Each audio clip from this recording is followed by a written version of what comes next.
In light of current events, we wanted to clarify that this particular episode of the World Building Workshop was recorded prior to the federal occupation of Minneapolis and the unconscionable murders of Renee Good and Alex Preddy by United States Department of Homeland Security personnel.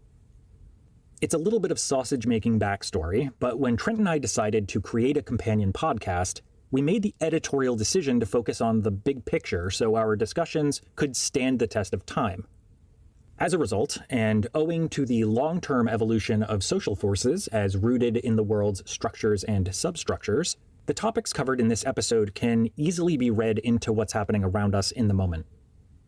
The two of us intentionally approach complex systems from a macroscopic point of view, so it's not a coincidence that there's overlap between the book, our discussions, and contemporaneous events. If nothing else, we actually think it lends support to the idea that world building and world modeling can help all of us engage in sense-making and empathy development, especially in chaotic, emotionally charged times, which is fitting given the chapter in question.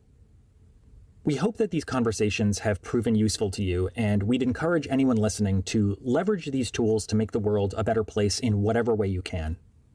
Thanks for joining us on this journey, and please enjoy the following episode.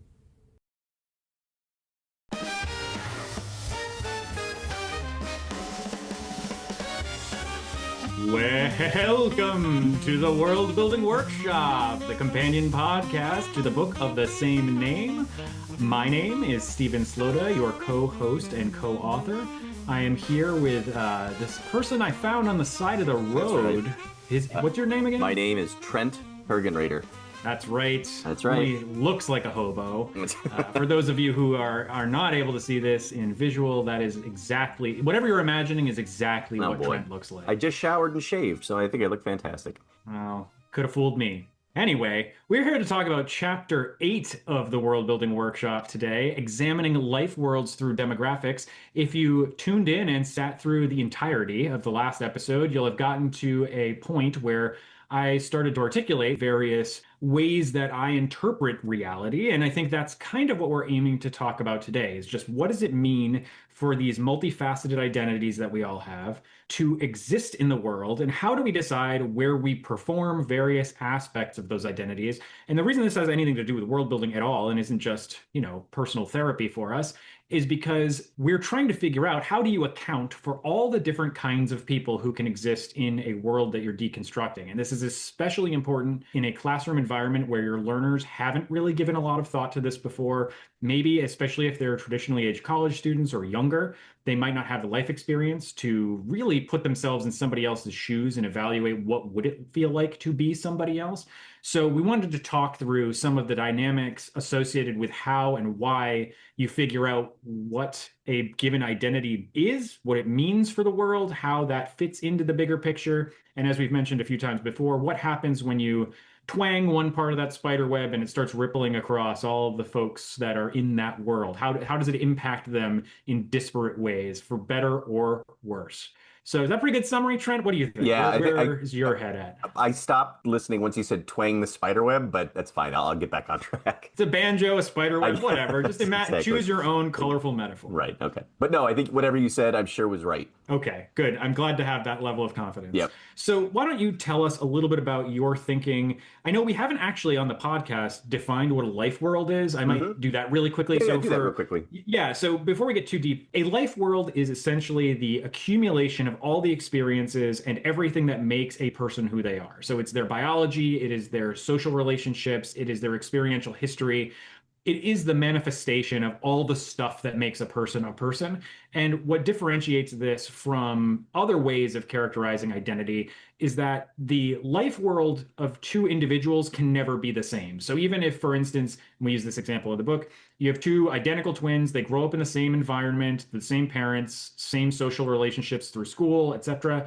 Even if they went into the same job, all of those things, nature and nurture, would still not be enough to replicate a life world because their perception of reality is inevitably going to be different based on the physical space they occupy. So when we're talking about life worlds and the way that demographics can help us break them down and understand them better, what we're really saying is a person as a unique entity that exists in time and space, they are inherently going to be affected by the world differently than any other person existing in time and space, even if you tried to replicate as best as possible the conditions under which that person grew up and lived their life. So we really wanted to drive home the point that there's a lot of utility and this goes back to something we had said previously, in treating every learner as an individual and treating every person in a given world or deconstructing as an individual and trying as best as humanly possible to account for all different kinds of identities as they might manifest so that you can do a full cataloging, for lack of a better word, of the types of people that could exist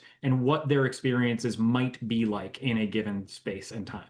Yeah. Thoughts? Yes, you're correct. I think one of the things too I was thinking as you were talking is start getting through the world building chapters that you can use this world building system, you could use the demographics, whatever you want to make like awful worlds, right? You know what I mean? And sometimes when we were doing like post apocalypse or dystopia, making an awful world is the point because you're critiquing it, right? But if you had a bunch of white supremacists, they would just be like, oh, we're going to make the best white supremacist world, which is sort of like what the Nazis were up to, right? So this just the idea of getting people together in a room and talking through the diversity of the group of the people is also an important aspect here, right? Like if you do it with a bunch of like-minded people who already agree about everything, right? And do have, even though they're all unique individuals, they all see the world in very specific ways, or they tend to see the world in very specific ways. And that's one of those things where I'm always trying to say that, I usually do a scramble and then say, okay, for the first one, you're going to be in a randomized group. So you don't get to pick, you can't just be with a friend or something like that. But, and it's one of those things, too, where sometimes it may be nice for a group just to be solely women. In my university, I think it's like a 70-30 or 65-35 split between men and women, with men in the extreme majority. So there are times in which there are groups that are just going to be all men together, right? Sometimes it's not, almost always, I would say, that's not really a problem because the students tend to be pretty forward thinking, and all these kind of things. But you also, like, this is the part that makes it a little bit uncomfortable, and you at least have to account for it and address it. We can't just say, oh, well, now I know what it's like to be somebody else. Now I know what it's like to be a trans person. Now I know what it's like to be black because I did this little role play, right? As I've gotten older and older, I think it's sort of, for me at least, feeling like there was this toxic masculinity, environment when I was growing up. And not, I was super into soccer when Green Bay Packers are like the thing in town, all these things. So yes, I am a white, straight guy, from a middle class background, all that kind of stuff. So has all of these vectors of privilege. But just because of the nature of who I am, I always felt a little bit left out, like I couldn't talk to, like nobody understood who I was. So I think when I see people who are genuinely feeling those social pressures, right, like they are genuinely on the outside looking in to the dominant culture, I think I feel for them. You know what I mean? I think I feel like I know what that's like to have to act like nothing's a problem when you're really kind of seething on the inside. I was talking to one student too who was making this point that, she was a woman of color, she was disabled, she was queer, and was saying, you can never know what the world, and she was kind of saying this to me in a very kind of, in your face, you can never know what my experience is. And I said, I totally agree, because I will never physically have several of those attributes. But if you're saying that I can never learn what it's like,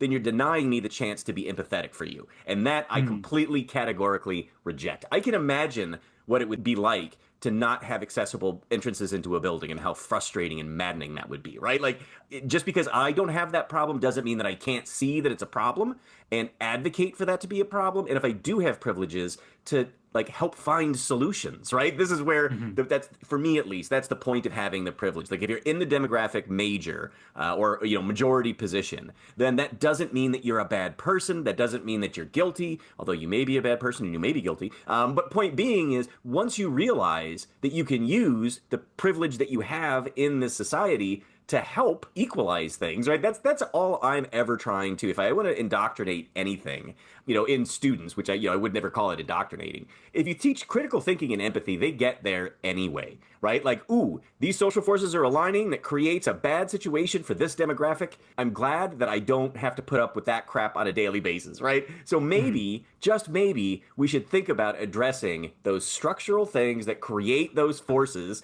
to try and make life less miserable and remove some of these purely human enforced things, that are either entrenched in law or entrenched in culture or whatever it is, right? And that's sort of like the extent of it. So I think, the idea with the demographics is there are going to be worlds that we are looking at, especially historical worlds, that we do not have reliable data or good data, or whatever. And as we get closer and closer to the present, we can get much, much more precise data. And the whole point of it is, even though we don't have the data for what it was like to be living in the Aztec Empire on the coast or something like that, we still know there were classes of people. We still know there would be different identities, different gender identities, right? All these kind of different things. And we can take some educated guesses about what it would have been like to be on the top or the bottom, right? But we were talking about this last time too in regards to anachronistic thinking. And I remember reading something, and again, I kind of took this with a grain of salt, but they were saying, well, the people who built the pyramids were slaves to the pharaoh,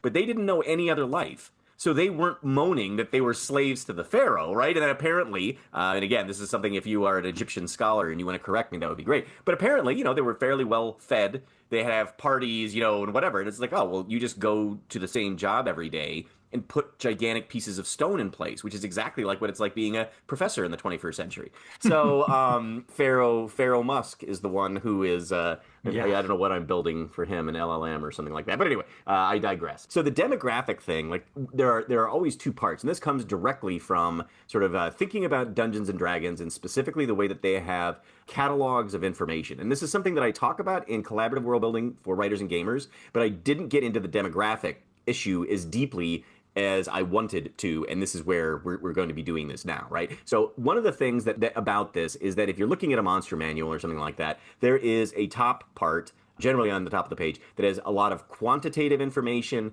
or a lot of what we call in this book nominal information, right? So you are scaly or you are dry-skinned or you are covered with hair, right? You got to pick one of those features, right? It's Only not one? I can't have all of them? Well, it depends on, I guess. But yeah, but I'm just saying, okay, that's one of those things that is a nominal case, right? And if you're looking at our world, that would be something like your driver's license information, right? So if someone asks for your driver's license, they get your height, weight, eye color, hair color, none in my case, all of this quantitative stuff. But it doesn't say, are you a great skier? Do you love long walks on the beach? You know what I mean? It's just quantitative data. There is, in the monster manual, there is the narrative portion that describes what the creature is, how it acts, things that are its triggers for attacking, or whatever. And the idea is the nominal and the quantitative data create standards, right? So if I'm 5'8", I may say and feel and have a lot of different emotions, but I'm still going to be 5 feet 8 inches tall, right? That's just sort of an objective, measurable thing. And then on the flip side, I'm hilariously funny,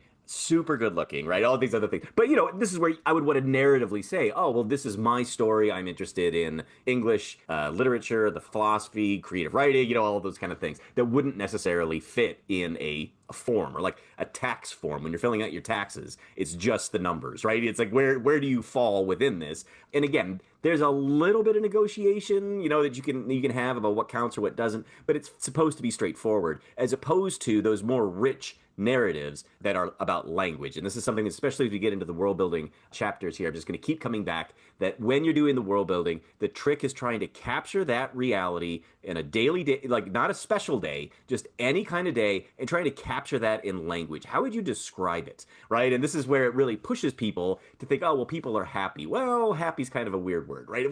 Can we get a little bit finer point on that? And how many people are happy? Is the homeless person who is asking for change, are they happy in this world, right? So again, coming back to those sort of demographics of, we want to make sure that we are accounting for our world, going back through, right, just real quickly, you've decided what is the geographic and the spatial and temporal spaces, fuzzy borders that you're going to be talking about for your world.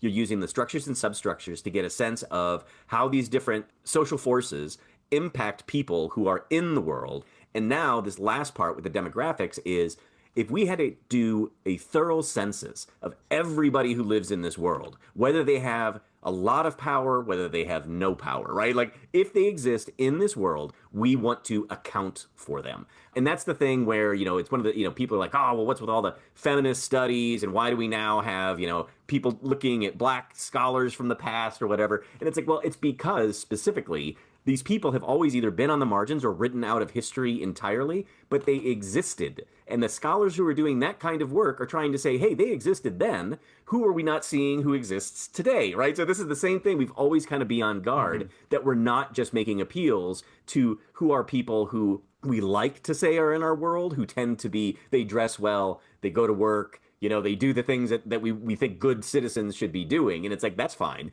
but that's only a percentage. We've got people who are without homes. We have all sorts of different kinds of people who sort of fall between the cracks. And that's one of the things that I want to throw it back over to you to get some ideas out here, because you've probably thought about some things as we're talking through this. But the idea being, when you start saying, one of the things would be like eye color. Do you need an infinite number of like eye color options, or do you just need like 5 or 6? Like whatever they use at the DMV or whatever, like, because that's not something that people get really worked up over. But when you're starting to deal with, I think one of the most interesting cases is now that we as a society, I mean, human society, has developed races. And then it's like, well, what happens when you get people who are from more than one race because their parents were from different races, or their grandparents were, and then they have parents who are also from 2 different races. You know what I mean? Like, it just keeps going. Right, It's like, right. what do you check on that form?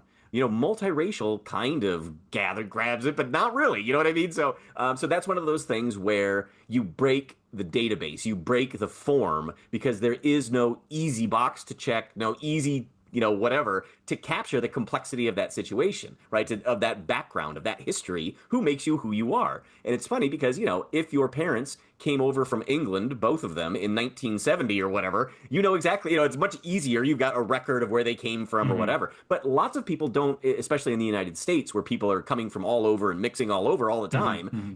We do all these genetic tests and whatever to try and figure out where we're from, because we don't even know. We just have the stories that we go back to. It's important to be thinking about, again, how important is that even to know? Do we even need to know? So, either do we need to know, and historically what's happened is you're close enough, right? Or if you're not white, you're black, right? Or it's not even that. It's like, I can't remember what the percentile was, but I think it was like, if you're 1/32nd black, if you've got black blood, one drop of black blood, then you are black, right? And it's like, well, I'll tell you what, who is making those decisions? It was not a consensus amongst the entire society, right? It was a very specific group of people who were determining your racial status. And again, just like all of these things that we've been talking about, the more that you push on them, you realize that we're all just pretending that it makes sense and it works, because it helps us make generalizations to get through the day. But when you really start looking closer at it, it's like, oh, this is not doing a service, not doing, service to lots and lots and lots of people. And it just so happens that this is what we talk about when we're talking about institutional racism or institutional sexism, is that those invisible things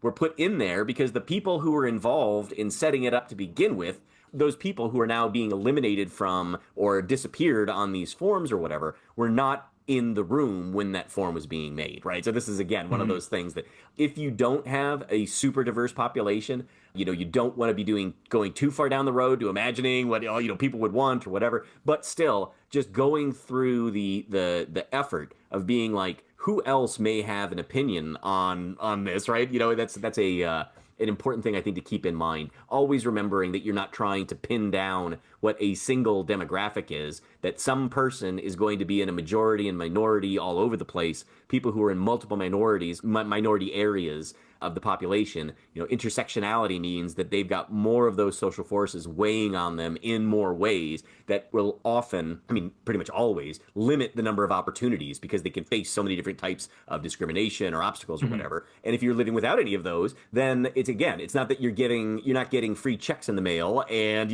free massages or whatever. It's just that you don't have that stuff, that baggage that is weighing you down or creating obstacles or whatever. Again, it's one of those things that, going back to the idea of privilege that we talked about last time, in my mind, privileges are always things that should be extended to 100% of the people in the population, rather than taken away from others or watered down, right? Or whatever negative connotation you want. It's like, well, the privilege is actually fine. It just needs to be extended exactly like that to every person who is in the world, right?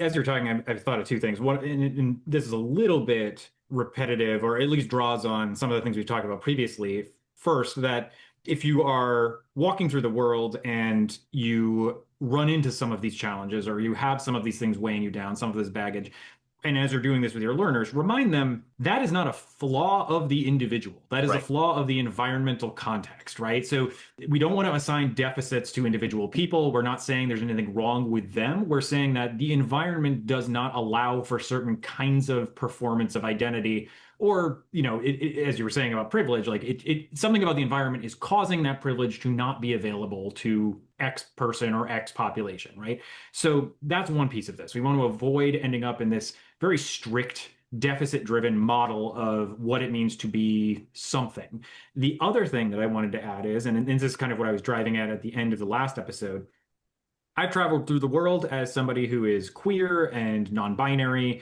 that I'm neurodivergent, I have invisible disabilities like irritable bowel syndrome, right? Like those things are all part of my identity. They intersect in sometimes unpredictable ways.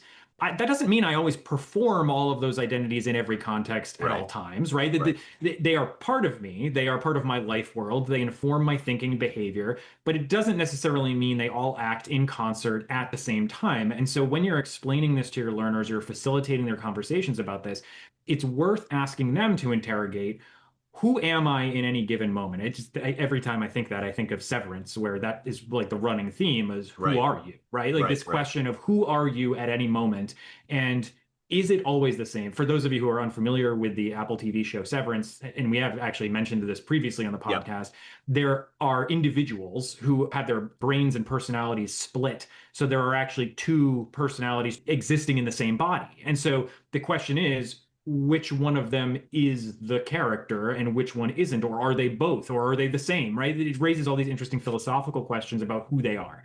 And the reason why I'm bringing that back up is just that, as somebody who is neurodivergent, I often find myself masking when I go out in the world. I am looking at other people and trying to figure out what does it mean to be a human on Earth, because my experience of that, it's very distinct memory when I was in seventh grade of somebody in my history class coming up to me and saying, "Why do you always sound like a robot? Why don't you sound like a normal person?" And I didn't know I didn't sound like a normal person. And from that moment forward, I was trying to study and replicate the Yeah. behavior of Right. other human people, right? So, and that's not, I mean, whatever, we're in seventh grade. It's not like this giant anchor weighing me down in adult life. But I do think about that moment a lot because it did inform for me that the identities that I had for myself were not the same as the ones being ascribed to me by other people, Right. and that my Right. experience of the world was not equivalent to that of everyone around me. And as a result, I needed to think more carefully about what I was doing in the environment, how the environment was impacting me and my behavior and my thinking,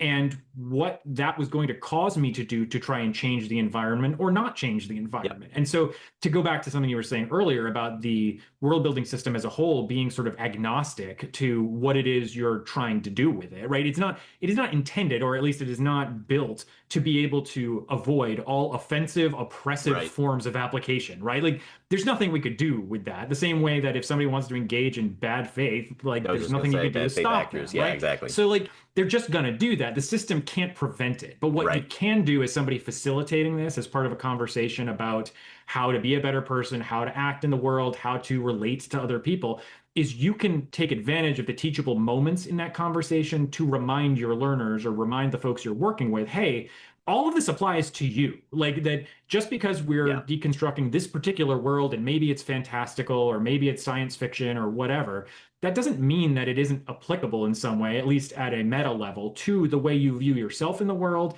the way you act toward other people, and the kinds of institutions and systems you're trying to cultivate. And Right. that's really where we're aiming with this, is that demographics, whether they're quantitative and nominal or they are qualitative and narrative, the entire reason why we care about that stuff is because there are multiple tools to be able to look at an individual's multiple identities and make sense of how those things fit together or don't in a given context. And Right. you can Right. kind of zoom in or zoom out the same way we've talked about before at that micro level of the individual, not just at the societal level of what are the boundary constraints of the space and time we're interested in. Right. And this is where, too, like, I think as you're talking again, as always, so many things are coming up in my mind. The world is, the world is where it's at. We're seeing things like people being disappeared on the street. And it's this idea that just by looking at somebody, you can know who belongs Mm-hmm. here and who doesn't, which is, like, again, like the people who think that. That's pretty awful. That's pretty awful that you think that you could just look at somebody and know from 10 yards away whether somebody does or doesn't belong here. Because if you think that you can do that, I've got news. Congratulations, you're a racist, right? Like that's just not the way that anything Well, and anything actually, works, so right? just that reminds me. Sorry, I didn't mean to cut you off, but there was one other thing I wanted to say on that point, which is in my prior career or my early career, I was a genetic engineer. I took a lot of coursework around genetics and how biology intersects with the way that we develop as human beings evolutionarily.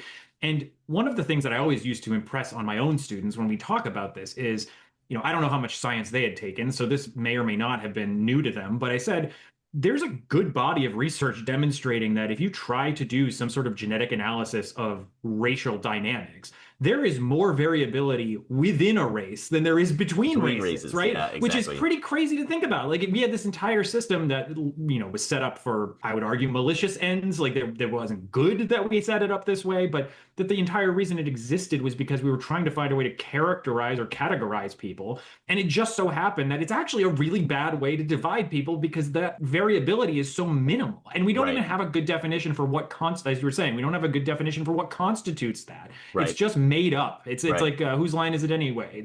It's all made up and the points don't matter. And I actually think about this a lot in terms of nationality as well, because in America, absolutely. I think we kind of are uniquely positioned to do this because of the demographic nature of the country and that it's so pluralistic. And when somebody asks me, where are you from or where's your family from? Well, my family is Irish and French and Welsh and Canadian and English, right? And what does that mean, right? Like, am I those things? I didn't grow up in England or Wales. I didn't grow up in Canada. I grew up in the United States. So I'm American, but we talk about it as if I inherited all of the cultural baggage associated with this. And in some ways I did because I walked through the world as a fair-skinned person.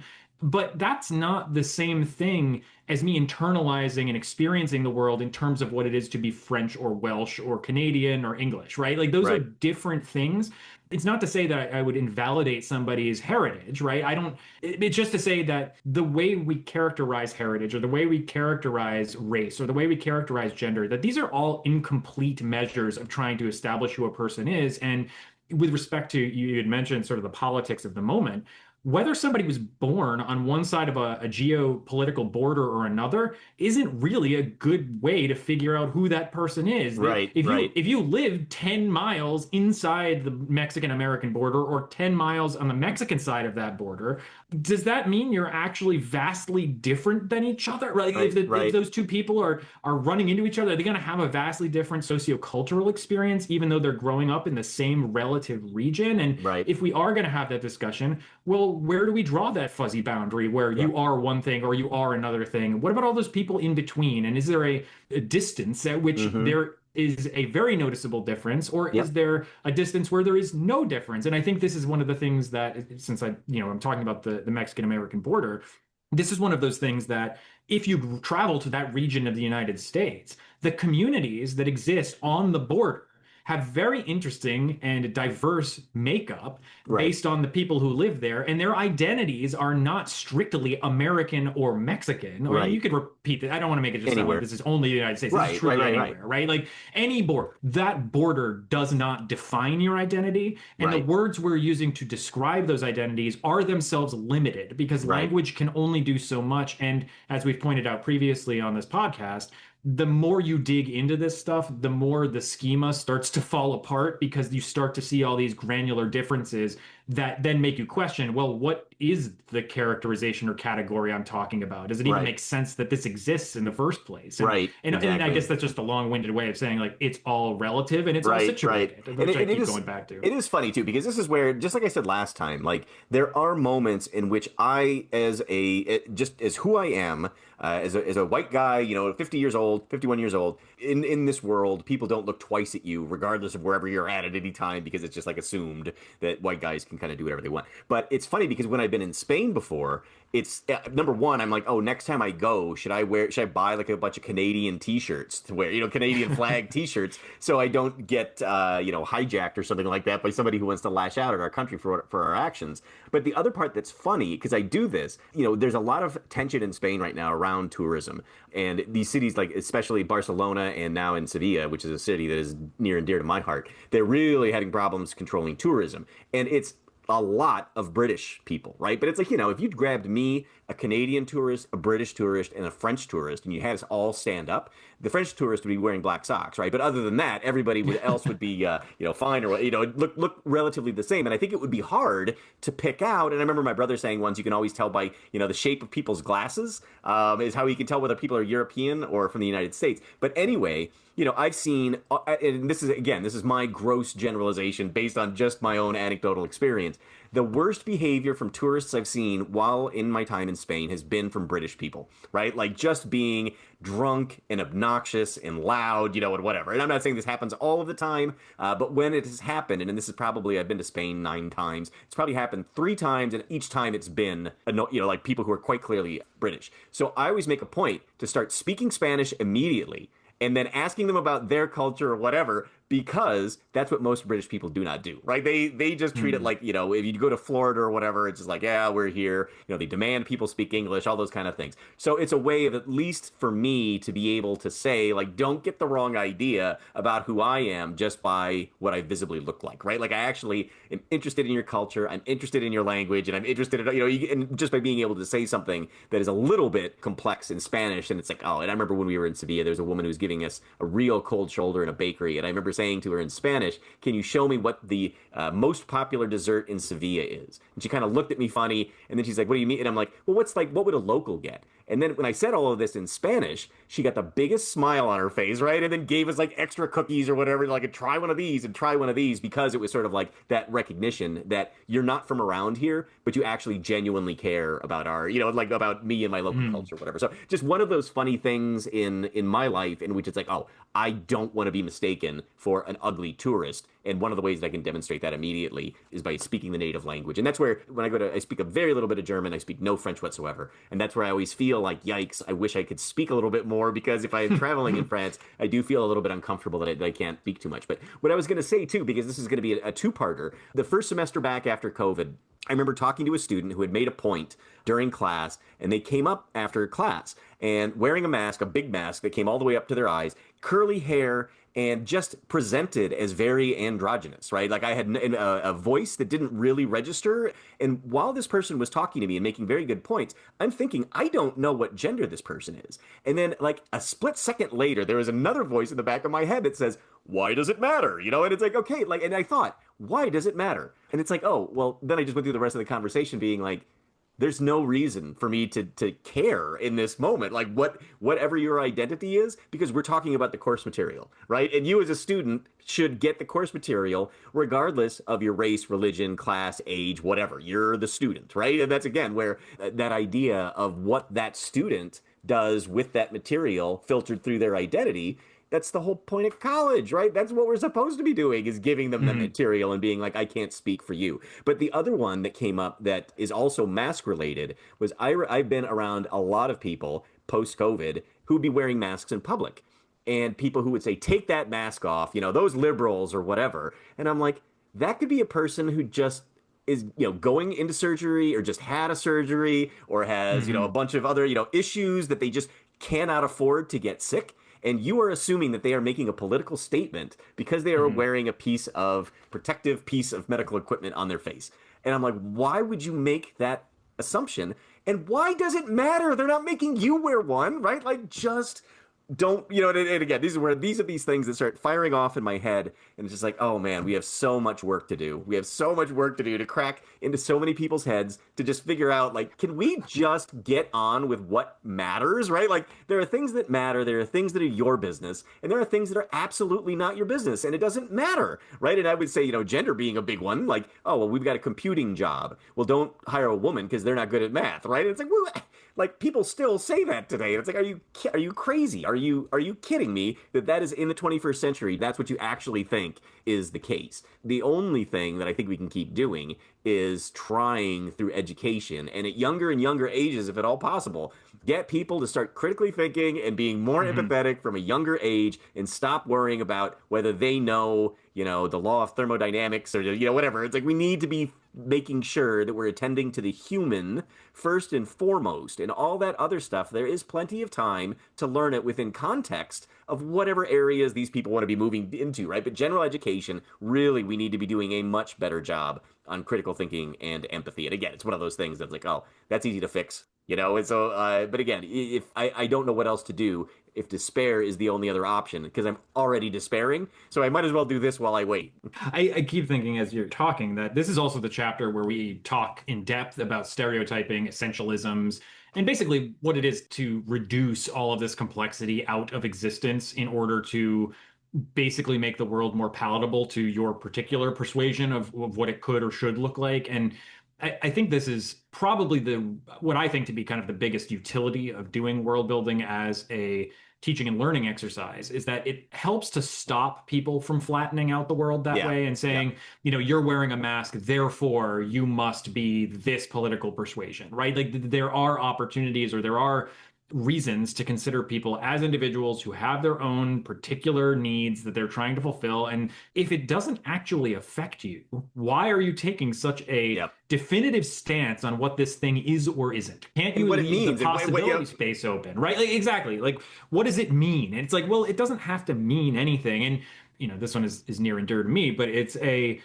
question of like, what do you do in the contemporary culture war over trans rights? And it's like, well, how much of this actually affects you? Right, Like, right. why are we wasting so much time and energy debating whether or not somebody can use the right bathroom? It's Right. like, that is not the reason we have bathrooms, right? To have this argument about gender. It's about solving a practical problem with Right, the right. need to expel In waste from a body. Like, in it's a in the very, in the absence of any evidence that there has been a yes, that rash too. of violence happening to people in bathrooms, right? It is an imaginary fear that people are projecting, and that's where it's like, show me your genitals. Well, like, why is that a normal thing for anyone to ever just go up to a stranger and ask? And like, that's happening now, and like, I don't think that's anybody's business. Like, why does it matter? I think that, this is one of those things you and I have talked about offline, but it's a problem of whether somebody is predisposed to fear or predisposed to curiosity. And those, Hmm. sometimes those manifest in ways socially that can look similar, that it's very difficult to know, somebody might act surprised or anxious or whatever. And those two things can kind of appear similar. But the response, the rational thing to do, and this is a point we make in this chapter as well, that if you're focused on essentialisms, you are going to behave more like a lawyer and start at a conclusion and then Yeah. justify that conclusion based on whatever evidence you're looking at or whatever data you're collecting. Whereas as somebody who works through this and has a nuanced perspective on reality and understands that there are many different kinds of people with many different motivations and they are not all hostile and they are not there to cause you specifically discomfort, that you're going to behave more like a scientist and collect data before drawing a conclusion. So there's this sort of inverse relationship between those two different things. And if you're somebody who's curious, you're more likely to behave like a scientist. And if you're somebody who's just afraid, then you're going to behave more like a lawyer. And I think, and even that may be too reductive, but like the I'm thing sure that the lawyers listening are thrilled with that. I'm really, this episode is really shaping up to make everybody mad in some way, Right, shape, or exactly. form. It's But good. I guess that's the kind of also the Just nature of the content is like you buy, need to buy a think bunch of through. books and give them to all your friends so you can Yeah. all get angry at the content. Yes, exactly. Like, so to kind of go back just briefly to the trans rights issue, like the vast majority of people, like when we discuss the number of trans people in a population, it is bordering on 1 to 2%, right? Yep. So we're fixating all of our time and energy and attention on an issue that, for the most part, does not affect the vast majority of people. And for those like me who have existed in the world in a genderqueer or non-binary state, right? There are things that we would like to change about the environment to be more accommodating of different kinds of people, like, Yep. for instance, having gender neutral bathrooms. So this isn't an argument anymore. Or that we're interested in having a more adult, mature conversation about how do you solve the problem of who gets to play on which sports team Right. without all of this devolving into essentialisms about who you must be. Because if you support trans rights or if you are trans, you must be a violent criminal or you must be a sexual predator. Yep. And it's like Yep. those essentialisms are not real. They are an invention of people who are afraid of difference. And the entire purpose of this exercise we're trying to pitch to everyone listening to this is to help reduce people's fear about difference, Yep. because Yep. frankly, those differences usually aren't that significant. Like you had mentioned in multiple episodes now that, if you were to try and examine the life of somebody living in ancient Greece or ancient Rome versus somebody living in contemporary America, like, yeah, there are some important differences in how we think about ourselves in relation to the world, but also they were human too, just like I am. And Yep. frankly, their experience as human, at least in terms of being a perceptual organism in the world, is pretty much the same. Like Yep. and we're not even talking on a long time scale. This is a relatively short time scale. And Yep. so I think when we are talking about demographics and life worlds and world building, what we really want everybody listening to take away from this is there is an opportunity here to, again, find some intentional, actionable thing to do in the world that makes it a more equitable place Yep. by reducing the amount of essentialism that is assigned to all different kinds of people under different conditions, and instead behave more with curiosity and more oriented toward the fact that there are possible lifestyles or possible life worlds that you haven't considered before. Yeah. And that just because you didn't know they existed doesn't mean they're bad. Like Yep. Yep. there are all kinds of ways to exist that should make you go, huh, that's interesting, rather Yep. than, oh my God, this is terrifying and I have to stop it. Well, and I think too, as you're talking, I'm just thinking, and this is going to make all sorts of people thrilled. This is going to be the polarizing episode, maybe.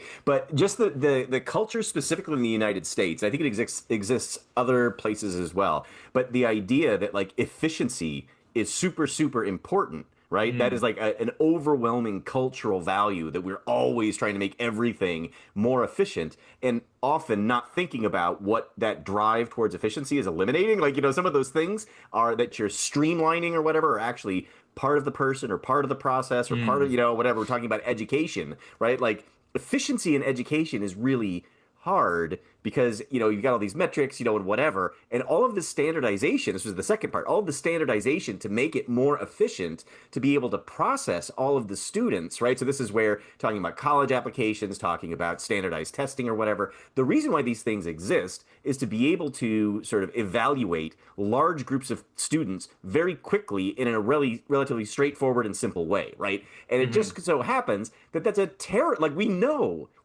for a fact, and I'm terrible at taking standardized tests, that this is a miserable way of understanding what people's capacities are, what they've learned, what they Mhm. haven't learned, all these things. The reason why we do it isn't because it works. The reason why we do it is because it's standardized and it's efficient, right? So this is where one of the other things too, I have a background specialization in professional writing as well. So I'd like to pitch myself as a bit of a writing specialist, rhetoric, composition, a little bit of professional writing, mostly creative writing. But anyway, one of the things that it was a unit that surprised me how interesting it was designing forms, right? So professional writing is business Mhm. writing for, whatever, memos and whatever.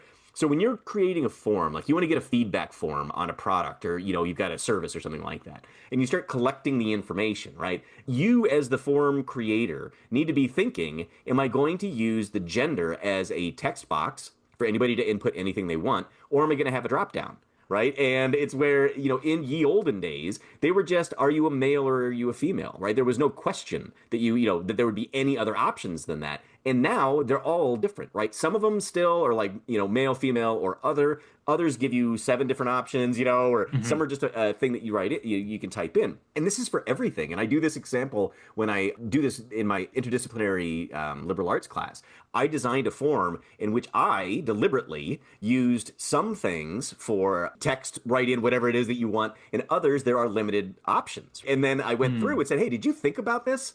That it was like, are you from, Rochester, wherever, or everywhere else, right? And it's like, what is the, utility? And you didn't have the ability. You just had a drop down or a text box or a click box. You had to choose one of them and only one because that's the only thing that the form would allow. And having done Mhm. a lot of work, like, and this is where my work in nonprofits and in the world of soccer for a decade between my undergrad and going back to grad school, if you give everybody the option of typing in their gender, even if you want to assume that it's just going to be male and female, you're going to get mal, right? Someone forgets the E, or mlae, MLAE. And those are all errors in the data, which then need to be scrubbed out and fixed or whatever, which is why we have drop downs to constrain the choices. So it's this question of, and this is where efficiency isn't necessarily bad, standardization isn't necessarily bad. In fact, from administrative purposes, you need to have them. So you have Mhm. some level of efficiency, right? And it's like, we're against all of these things. And this is where, like in grad school, I did have some of these kinds of, interactions with some of the more aggressively, I don't know what you call them, progressive or whatever it is, because I'm fairly progressive. But anyway, more aggressively, about these kinds of things, and all forms are tyranny, and all these kind of things, because we were looking at how England brought a census to try to do a census in India. And of course, this is one of those things where they didn't really ask the Indian population so much. They just kind of went in and said, here's our form now. Fill it out, Mhm. right? And it's like, oh, well, you've got all these things that are wrong. Now, what are you going to do with this information? But I mean, like, if you have an event, like you've run a conference, Try and do a conference where you just have everyone send in a letter describing who they are, right? It's going to take you a year and a half to get the name badges done, right? So at some point, it's like, make a decision of how you're going to collect the information, but be keeping these things in mind. And this was another interesting, I think it was a book that I read in undergrad that was about LBJ and how LBJ idolized FDR. So it's President Johnson and President Roosevelt. And he wanted to make the Great Deal, or the New Deal. He wanted to do that same kind of legacy. And his was going to be the Great Society, right? And then this is where we got some things that turned out to be pretty bad, like projects, and things like urban housing developments. And the argument was that the main problem with LBJ's approach to this and the sort of the technocrats' approach to this is that they were overwhelmingly white guys making decisions for populations without consulting those populations, assuming in sort of like a paternalistic way that they knew, because they were college educated, and working for the government or whatever, they knew what was going to be better for these people than these people did, right? And it's like, well, that turned out that all of those assumptions were really, really bad, and you should have had, and this is why, again, why we have things like, if you're going to have a committee, try and make it as diverse as possible, right? If you're making decisions about things, think about all of the stakeholders in the room, not just, and this is where, if you look at the CEOs and board of directors of major corporations, right, it gets pretty repetitive. It's still overwhelmingly white guys. And it's like the reason why you want to diversify is not because it is the woke, politically correct thing to do. It's so you can see, are there things that we are missing, right? Like, why would you want to alienate certain people so they couldn't use your service or couldn't use your product? They're already doing it by not acknowledging that these people exist and they may have different wants or different needs, right? So it's an interesting kind of question that it's very easy for me, at least, to sort of see even if you are more in the middle or you're conservative, or you're interested in business interests and things like that, like acknowledging that other people with other interests and other identities exists seems like a business opportunity to me. You know what I mean? It's like, as opposed to we all must conform and drink Bud Light, right? Which is like, oh my God, like this is, people want choice, whatever. And it's just this irony that the people who feel like the most important thing is individual liberty are also the biggest blowhard asshole saying that is not an identity, that is not allowed. And it's like, wait a minute, which do you want? Do you want radical individualism, or do you want conformity? And guess what? Like I said last time, and I'll say again, you need to find the balance between the two. How do you get enough where everything isn't a fight, everything isn't clogging up the works because we have no standardization of everything, nothing fits together because we had no standardization. But on the other hand, you don't want to make it where efficiency and standardization become more important and end up eliminating people who need to have those differences acknowledged, right? And again, it's one of those things, like, I don't know why, and I mean, I know why. Why don't you want to put in ramps and elevators and whatever?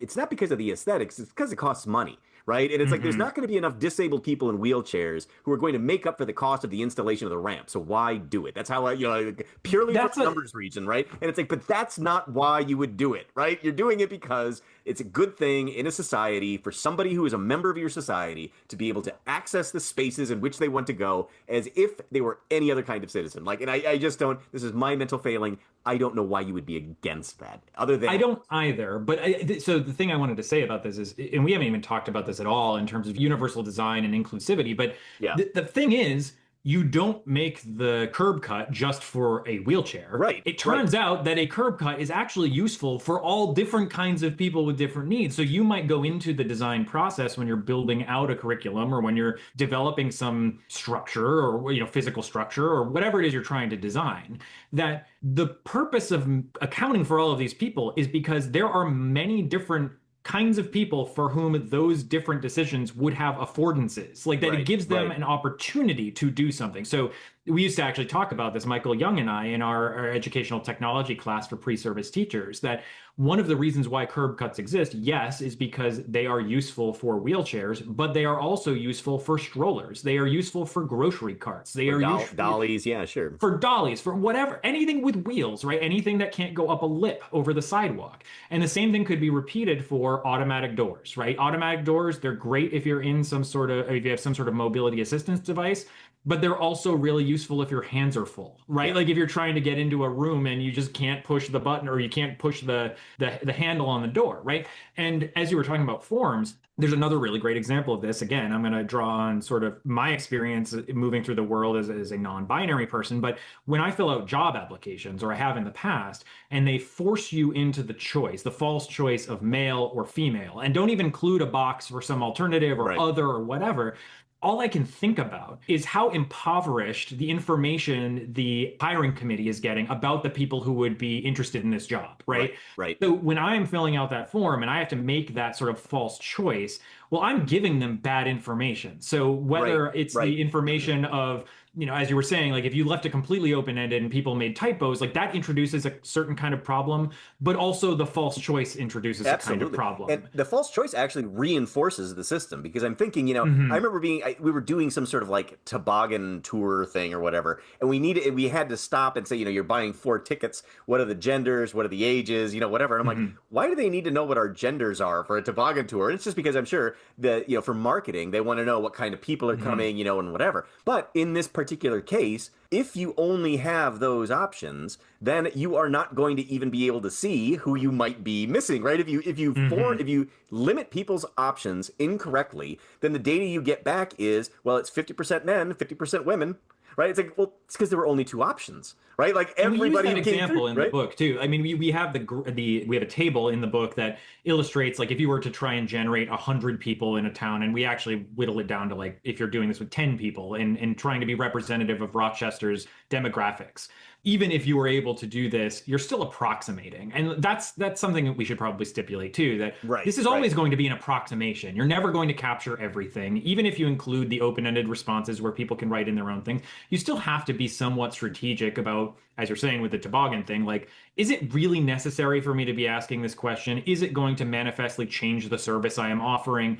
And I think the vast majority of cases, and this was the point I was trying to make with respect to gender neutral bathrooms and these other things, is that it just doesn't matter. Like, you don't really need that data. It's not critical to the problem you're actually trying to solve. And on a job application, like, there is a legitimate, I think, reason to ask people their gender or their pronouns. But by making that a forced choice, then what you're ultimately doing is undermining any effort or any benefit you'd get from that data that illustrates to you, here are the kinds of people we want to kind of attract to this job. Or maybe we don't have a diversity of opinion and we really need it. So if we're putting people in the conditions where they're having to make a false choice, then we're never going to be able to address the underlying issue because we're getting bad data. That's giving us bad information about what we're doing as a company. It's not actually diversifying the opinion that's available in these conversations. And we're going to keep making the same mistakes over and over again. So, like, it's not to say this is easy either. Like, I think some of these calls are difficult. There's a whole realm of instrument design where you would actually go through and think through, what questions am I asking on a survey of a population of these participants? Are there problems that are introduced by asking them to out elements of who they are? Like, right, there are legitimate reasons somebody might not want to share their sexuality or their gender or religion or immigration status, right? This is actually one of the bigger arguments that had happened in the Supreme Court relatively recently with respect to, can people be forced on the census to have to say whether or not they're a citizen? And that has ramifications for how safe people are and what the government can do with that information. And again, this kind of goes back to what you were saying about the radical individual libertarianism versus the authoritarian communist state where everybody's information is known to everybody or whatever, like that or is defined by the government in such and such way. Like, there are legitimate reasons why you wouldn't want a government to have all the information that is available about you. There's a reason why we think really carefully about what information is collected that goes into a medical document and who has access to that versus a public-facing document versus why we have FERPA, the Federal Education Rights and Privacy Act. But now we can just ask Mark Zuckerberg for all of that information, right? Like, I was thinking about that as you were talking, is that social media actually has amplified this problem in a bunch of weird directions. And this goes back to the events of the 2016 presidential election in the United States and Cambridge Analytica and the relationship between how information is aggregated and who has access to that aggregated information, what they plan to do with that information. We're dealing with the same thing now, too, with Doge and the Department of Government Efficiency for whatever legitimacy you want to lend to it. Yeah, I know. But if you want to think through, like, well, is it actually important that this particular group of people have my social security number or that Yeah, these yeah, particular people know my bank account numbers? Like that, and it's not just because of necessarily like identity theft, although I think that is one angle here, but yep, that there is a legitimate reason you want to think through how you're collecting demographic information. And if you're doing a world building exercise specifically, whether or not that information is going to be relevant to the kinds of questions that your learning objectives are trying to get at. Like if right, you are right. doing this in the context of an engineering classroom, it might not be necessary to spend a lot of time and energy trying to figure out some specific aspect of how competent an artist is somebody, right? This Right, right. qualitative experience or narrative experience of somebody in that world that's related to engineering. But there might be other things that you would want to include. And we had talked previously about how if you're trying to build soft skills among engineers, maybe you actually do want to know the marital status of somebody that's there because you want to know, well, what are the family dynamics or social Hmm, dynamics of hmm. these people? And if I'm the boss of an engineering firm, maybe I actually need to know how to navigate some of these difficult social situations. So like I know I keep coming back to this, but it's all situated and context dependent. Right, You right, just right. want to help your learners understand, and you've mentioned this before too, that we want them to ask good questions and we Right. want them to think clearly about what it is they're trying to do with the information that they're coming up with in the context of world building so that they can manifest some kind of critical thought Yeah, or yeah. empathy about the people they're trying to study or understand. And I think too that this is where whenever, talking about critical thinking and empathy and being like, hey, look, you need to be, and then these definitions, especially for critical thinking, is that it is actionable, right? This is something that Mhm. we both, I think, feel very strongly about. It's actionable. And when you say that, it's like, okay,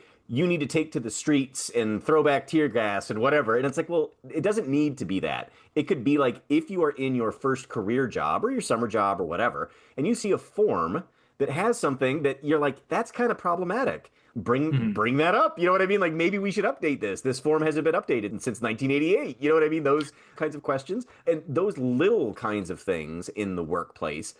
Or if you see somebody who is making that kind of assumption, it doesn't need to be in your face. I'm going to embarrass you in front of everybody, and shame you or whatever. But just always through every context in your life, running through, first of all, and I think one of the things too that is really important, and we probably don't emphasize it enough in the book, is you'll never know. Not only will Yeah. you never know, it's none of your business. If you have somebody who comes from a variety of, they're from the suburbs and they're, whatever, and they're wearing a suit, and whatever, and they're acting really irrationally. And it's like, oh, well, that person must be, but well, what if they've got like a mental disorder, right? What if they've got some sort of psychological problem that they can't control their behavior? It has nothing to do with all of these other demographics, right? So you cannot go down that road of being like, well, I'm just going to sort of make my own. This has made me able to see, through the fifth dimension or whatever, and I got all this power. It's like, from my understanding of constructivism and constructionism, that as you are building worlds in your mind that explain how our world works, you're always sort of adjusting based on your own experiences. As you mature, you can start to borrow from other people's experiences, learn from their experiences, learn from Mhm. books, right? It's always getting more and more complex, where you never know it all. You're never like done.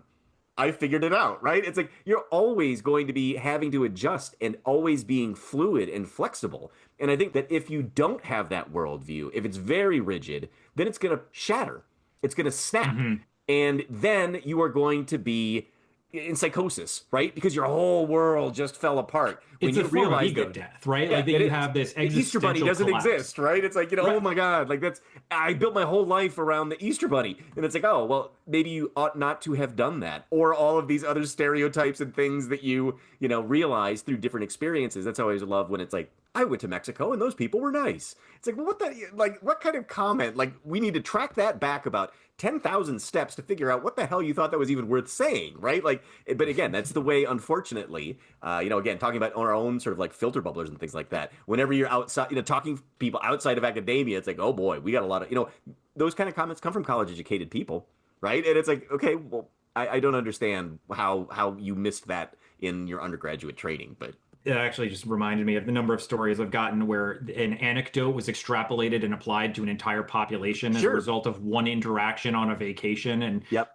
I've heard this many times about how such and such country's healthcare system must be terrible because this cab driver on my trip from the airport to a conference center said something about it. And it's like, Right, well, right, right. okay, but like, are we weighing that one anecdote from one person's perspective against every other possible understanding of this thing Right, and right. the various and maybe it's true. Maybe it is a terrible healthcare system. Right. Maybe this specific problem exists in a society and that person was dead on about what they were Yep. experiencing with it. But like, maybe they weren't. And that's kind of what Right, exactly. that's kind of what I want people to get out of this is like, we ourselves are limited. Like we're sitting here telling you you need to think through all this stuff. It's not to say we are doing it right all the Right, time. It's right. mostly just taking that moment in the act of doing something in the world to stop and say to yourself, do I really know what I'm talking about? And I don't know, I don't even necessarily mean that in an Right, imposter syndrome right. way, although that's largely how I experience it is like, am I full of shit? But that should be the default of going, I am one person with one life world, with one perspective. I can't know everything. And we store, as humans, knowledge in other humans. Right. So we actually rely on one another as nodes of information in this very complicated world because it is just not tenable to expect any one person to know everything at Yep. all times. Yep. And so that's sort of the thesis of this conversation, I think, that we want our learners to come out knowing they can't know everything. Sure. And that the function of studying demographic information and applying it in the world building process is for them to exercise that critical thinking where they pause and say, I don't know everything. It's actually okay that I don't know everything. And if somebody corrects me, it's not necessarily a personal attack. In the same way that I would say actually that, to the point about forms and the way that these things are generated, it's often not done maliciously. Like Right. there's often Right. not somebody there who is trying to make things worse on purpose. This is the reason why, shaming people isn't always the best strategy to solving these problems. It actually can be helpful to just raise the concern and say, hey, are we doing this for a reason? Are we doing this based on inertia because Linda in Right. accounting started this process 30 years ago and no one updated the form? Like there can be extremely non-controversial reasons why things are the way they are, but you've got to stop and take the time and energy to ask that question. Right, You can't right, just right, right. presume and then assign blame to somebody because something doesn't conform to the way you think it should be. Right, right. And that's where too, it's one of those things that, we've talked about this a lot outside of this podcast, but we grew up in areas where we knew a lot of people who had from rural areas, conservative people, right? And I did not out in Green Bay, Wisconsin, the idea of having like a liberal mentality was completely off my radar until I went to Madison, right? And then it's like, okay, well now I'm seeing all of these different kinds of people or whatever. But, for people who are from urban areas. I have a friend who hadn't left Chicago like from 0 to 20 or whatever. He had never left the city of Chicago. And it's like, wow, like that is a microcosm of the entire, I mean, that's just sort of like one and north side of Chicago, right? Like he'd been all over the place, but it's like that's where he had lived. And it's like, man, you probably need to get out and meet people who are not from a major urban city because without, you can agree with them, you can disagree with them. They just have a very different viewpoint, right? He said as soon as he gets outside, the first time we went up to Wisconsin, he's like, as soon as I stop seeing street lamps, I start to expect hearing banjos, right? We all kind of laughed or whatever. And it's like, well, okay. But I mean, and that's the thing is you can't expect that everybody is like an illiterate rube just because they don't live in a big city. And unfortunately, a lot of people make those assumptions as well. I was going to say, actually, you and I have been in a number of conversations with various people in the academic context who actually do that kind of stereotyping, where it is, and I think it's completely fair to criticize people for this, but if you do exist in a social or environmental bubble where you never interact with people who are different than you, it's not just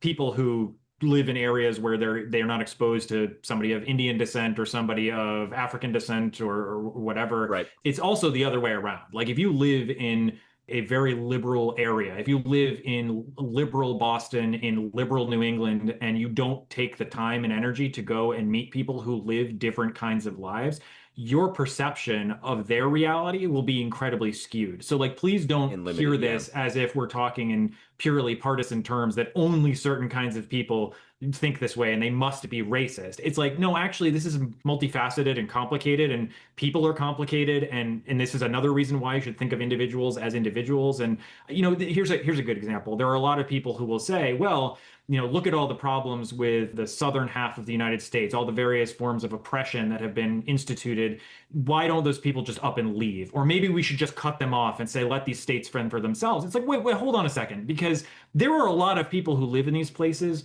who don't agree with that approach, right? They don't want to live in the Handmaid's Tale. Or if you're living, and we talked about this previously as well, if you're living in the states that were part of the former Confederacy, there are legitimate reasons why you might be trapped there economically or socially. If you're part of a religious community, it can be very difficult to leave that religious community. And this is like setting aside the geolocation, right? Like if you're part of a very closed religious community, it can be very scary and difficult to leave that community. So it's not just that people have made the deliberate choice to be where they are in the situation they are. I think this is also very apparent if you do any reading about Appalachia and the opioid epidemic. It's people don't live in these places and use drugs because they're lazy and they don't want a better life. It's because there are certain social forces, economic forces, political forces that have put people into the position where now they are grappling with these significant problems that were imposed upon them. It's not their choice, right? And so as much as we're talking about actionability and how we should be thinking multilaterally about this stuff,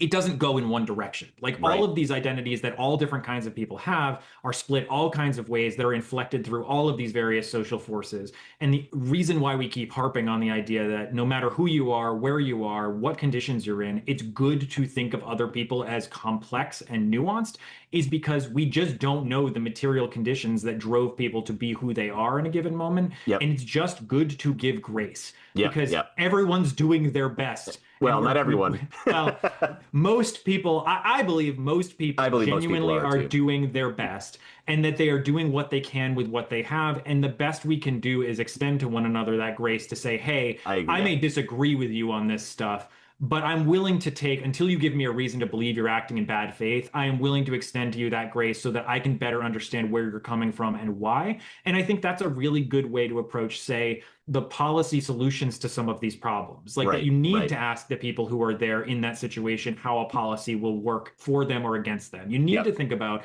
what are the environmental constraints that are causing people to experience the world in a given way. So don't read into this as us saying we only blame one kind of person. Like this is a human problem.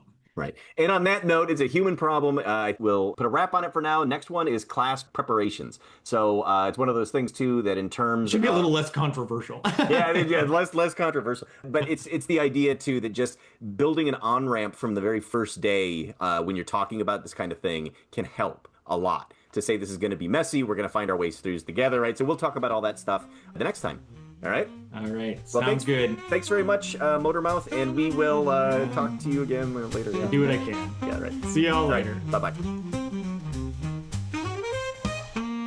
The World Building Workshop podcast is a production of Trent Hergenrader and Steven Slota. Our theme song, Stompin' at Midnight, is a copyright-free Creative Commons production created by composer Kevin MacLeod. The show is mixed and edited by Steven Slota. The companion text, The World Building Workshop, Teaching Critical Thinking and Empathy Through World Modeling, Simulation, and Play, is published by the MIT Press, copyright 2025. Print copies can be purchased through the MIT Press website. The audiobook version, narrated by Steven Slota, is available at www.theworldbuildingworkshop.com.